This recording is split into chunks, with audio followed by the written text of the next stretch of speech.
Once you have obtained the support you needed, or at least considered what you will need, next you'll need to develop some mechanisms. Consider the structure you need to have in place to ensure that the curriculum is launched and followed.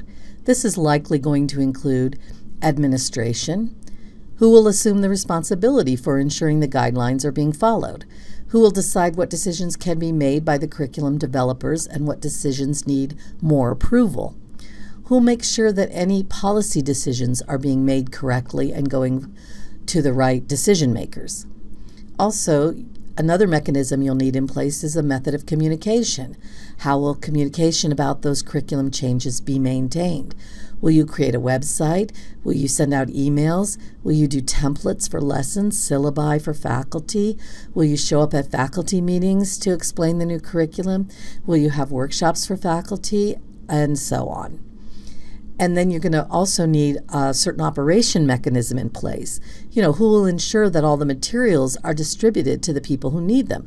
For example, if you have study guides, lesson templates, or syllabi, who will ensure that those materials are getting to the chairs, the thread directors, the administrators, or the faculty who need to have them in order to teach the new curriculum?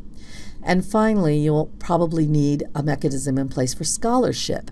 If you're planning on doing any scholarship around your curriculum changes, you want to consider who will make sure that IRB approval has been received, who will collect the data and make sure it's being collected in an ethical manner, how will the data be de-identified if that's a requirement, how will the data be stored safely, and so on.